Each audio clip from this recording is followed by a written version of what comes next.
Bismillah ar-Rahman ar-Rahim. In the name of Allah, the Beneficent, the Most Merciful. I'd like to welcome you, dear viewers, to our program, Contemporary Issues. In this segment of our program, we are shifting now to the area of economics. Economics, a field which Islam addresses. There are laws within Islam which govern human economics, how their economic dealings should function. When we look into Islamic legal requirements of business deals, etc., sale, purchase, these type of things, trade, we find that one of the basic principles is that it should be free from deception. Anything which involves deception, where you're deceiving the buyer of really what you're selling, he thinks he's buying one thing, you're in fact selling something else. However this may come in all the different forms, from Islamic perspective, all of that is forbidden. The other basic principle we can see there is that the issues of interest, where business dealings involve interest, this is not another area where things, again, are strictly forbidden.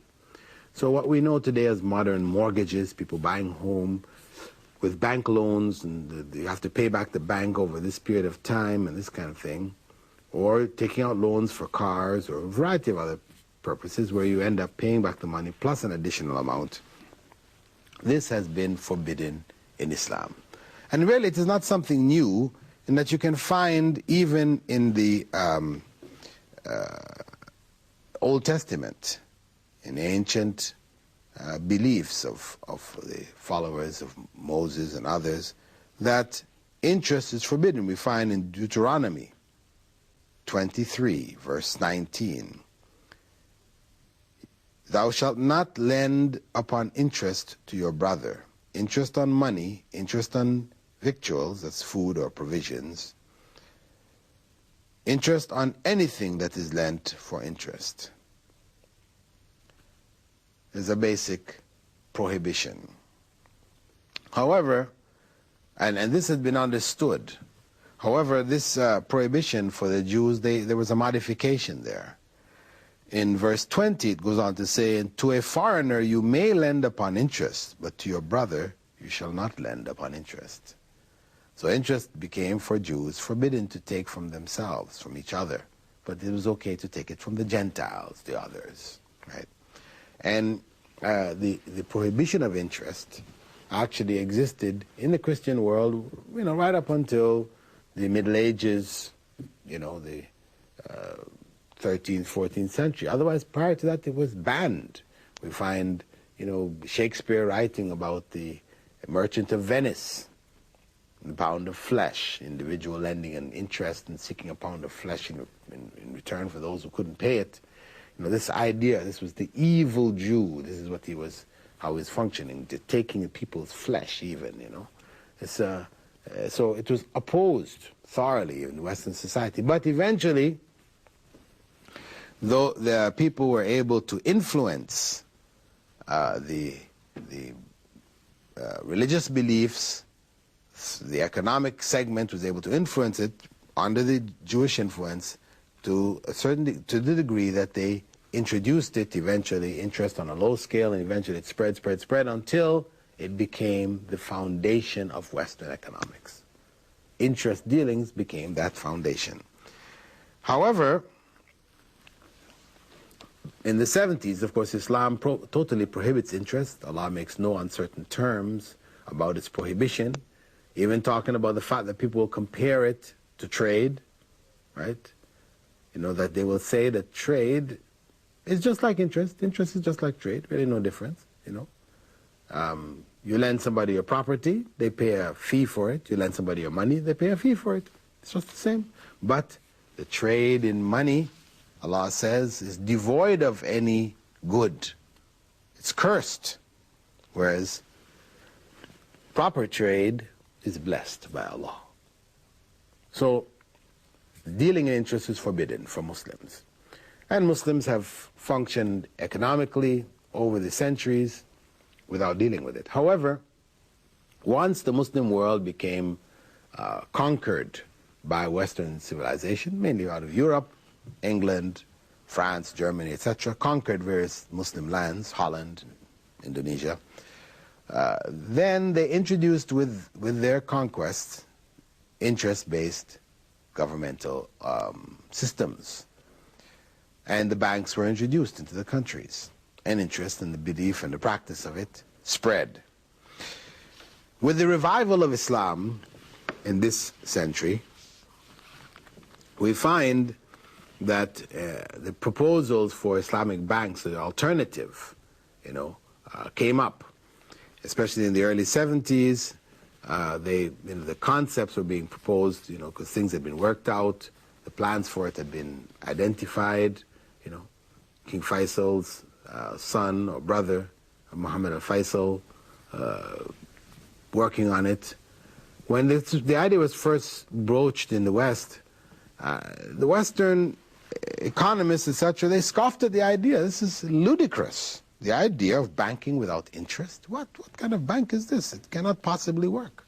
Though, in their own books, in their own theories, they will tell you that the lower the interest rates, the healthier the economy, the better the economy is. The higher it is, the weaker the economy. This is well known.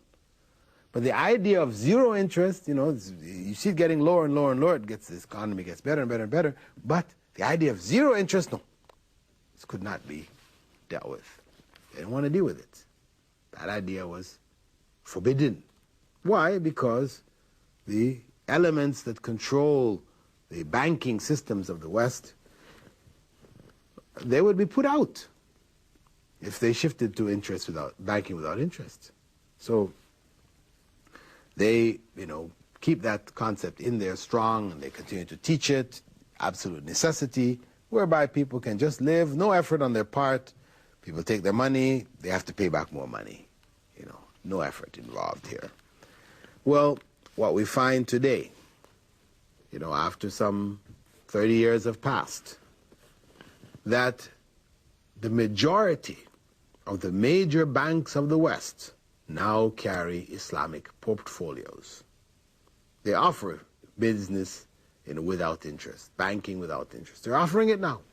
Bank, all the various big banks, Bank of London, etc., they're all offering it now. Why?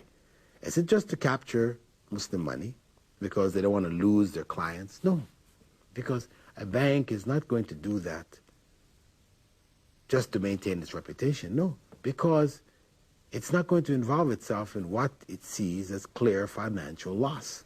The only reason why they're getting involved in it is because they have seen its successes. The Islamic banking has reached a massive state of success. This is what was thought impossible has actually been implemented. Today you have more than 200 Islamic financial institutions worldwide managing funds of over 150 billion US dollars, And even with its strict codes, Islamic banking is growing at a fast rate of some 15% annually over the last 10 years. In recent years, Iran, the Sudan, Pakistan, and others have banned traditional commercial banking, based on interest, and adopted Islamic models. Of course, Pakistan is not complete as it has been in Iran and Sudan, etc. But more and more countries are broaching this idea. Malaysia is experimenting with it also. Islamic banking is developing there quite strongly. And we find Muslims, wherever we go, looking into this, calling for this as an alternative to the other banking, is interest-based banking institutions. So how does the Islamic bank function? Well, there are different means by which the bank maintains its money. One of those means they refer to as murabaha. You need to buy something, the bank goes and buys it for you and sells it to you at a higher price. Buying commodities and selling them, right? Based on demand. Secondly, you have what is known as musharaka, where two financiers, they're partners, they come in, they put their time, effort, money together, and they share the profits proportionately. Then we have what is known as mudaraba, where, again, two parties come together, but one is bringing all the money, the other one's making all the effort. And they share proportionally, again, the profits. But in all of these cases, they also share the losses. This is the point which makes them different. That if there are losses, they all share in the losses. In the case where it is a matter of one person providing money, no effort, and the other one just providing the effort, obviously the financial loss will be borne by the one who put in the money. Whereas the one who put in the effort, of course, it will be the loss of the value of their efforts. But where they're equal partners or similar partners sharing, then they both are going to share in the financial losses. And you'll see when a person invests in a financial Islamic institution, their profits are not fixed. They cannot be given fixed amounts. Every year you'll get this much, returns on your money. No, this may vary from month to month, half year, annually. It will vary. And as such, the profits cannot be fixed. And the difference between Islamic banking and Western banking is that it's about credit. What is your credit? If you have money, you have reputation, you have contacts, whatever, you can get loans. And you pay these loans back. This is all the bank is interested in. You pay the loan back. It doesn't matter what you're going to do with this money. If you're going to build something corruptive which is going to hurt the society, or you want to squander it, whatever, as long as you pay that money back, that's what's most important to the bank.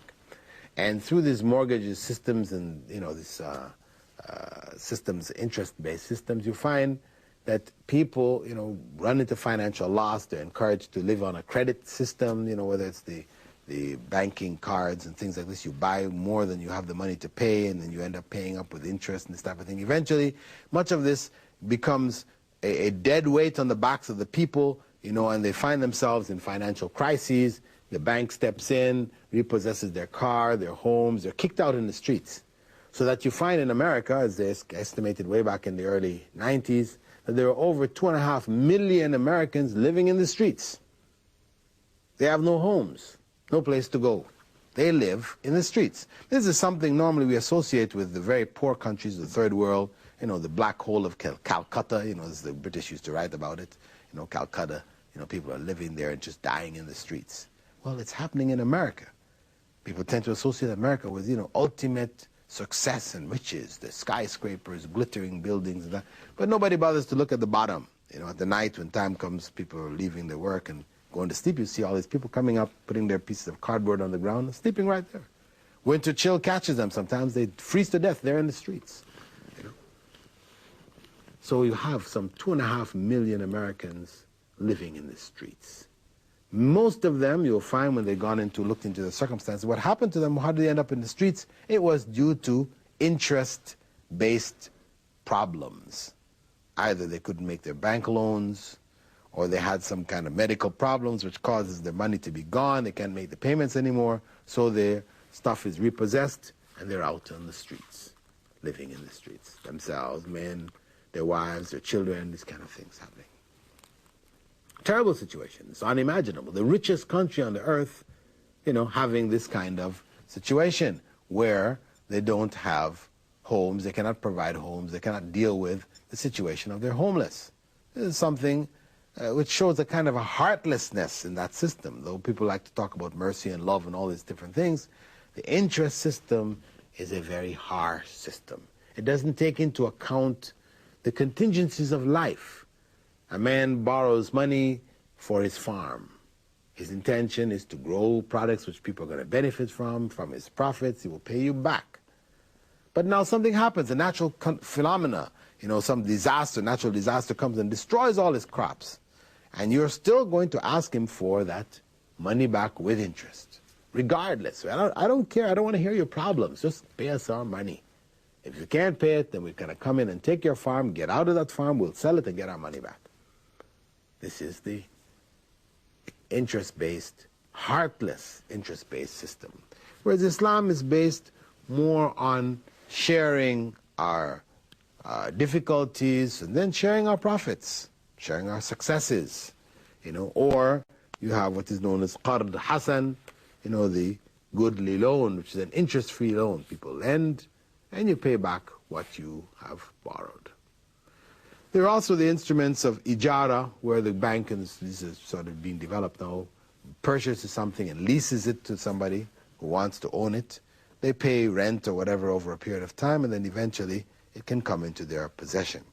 But in any case, what we're talking about in the end is an alternative to the interest-based system, that there can be found a variety of alternatives. Islamic banking is the most popular one present today, and we said it is expanding rapidly. It is something which the West, as we said in its initial contact, rejected, scoffed at. But today in Harvard University in the United States, one of the top universities in the United States, they have a chair of Islamic banking. They're teaching Islamic banking, they're Islamic finance. There are professors, Western professors who are specialists in it, teaching Western students, etc., because it is a part and parcel of the future. Islamic economics is a part of the future. And this shows the relevance, again, that we've spoken before of Islam to all aspects of our lives. We're not left in the lurch, left on our own. Modern circumstances develop. What do? How do we handle it? Can we handle it? No. Islam provides guidance in all of these various fields of learning, all these various contingencies of life, different new developments taking place. Islam does provide guidance in dealing with these things. So from looking at that, we can see the greatness of Islam, that it is not limited, in the sense of human beings' life, its ideas or whatever are not suitable for contemporary life, because oftentimes this is the issue that people raise. How can a system which was developed 1,400 years ago be of relevance today? How? When they look at the other systems, they're totally irrelevant. They cannot handle with modern developments. However, Islam, being the religion of God, providing guidance for human life in general, and then all of the knowledge of modern science being ultimately from God. By accident, people discover this or the other, but in fact it's really from God. These things don't necessarily clash at all. So, from the Islamic perspective, there are ways and means of dealing with anything which happens in this life. Islamic banking is only one example of such things. With that, dear viewers, we'd like to thank you for being with us in this segment of our program, in which we have looked at basically Islamic banking without interest. We looked at some of the issues of interest and the harm that it has produced in society. And we looked at the alternative which Islam offers, that of interest-free banking, which is user-friendly, as we say today. It does take into account the needs of human beings. It tries to solve them, resolve their problems, help them, as opposed to milk them, to squeeze them, to take their blood, their sweat, and their tears, to just gobble it up, which is what the interest system does. Islam provides Islamic economics, which we said is opposed to any form of deception, and at the same time it provides a system by which people can get access to capital. And when they get that access, they will be accessing what is good. Because if a person comes to the bank and says, listen, I got this plan to build something which is against Islam, the bank will say no. Or they plan to build something which is useless, it's not going to produce anything good, they'll say no. Or it is not effectively planned out. They'll say, listen, we need some planning, let's get some planners, to help you with this project. So it's a good idea in general, but you just haven't planned it properly. So they care whether the people will succeed or not. So they will share it with them from that perspective. And in that way, the bank and the society are directly linked. It's not like the bank sitting on one end, just trying to milk the society of everything it has. So Islam is the answer. That's the bottom line. Islam has the answer. So dear viewers, I hope that this brief reflection on the issue of banking in Islam, interest, systems, etc., is of some enlightenment to you. And I hope that, inshallah, you'll continue to follow our programs as we look at some of the other contemporary issues facing the Muslim world today. With that, dear viewers, I now bid you farewell with the Islamic greeting. Wassalamu alaikum wa rahmatullahi wa barakatuh. And may Allah's peace and blessings be on each and every one of you. Assalamu alaikum.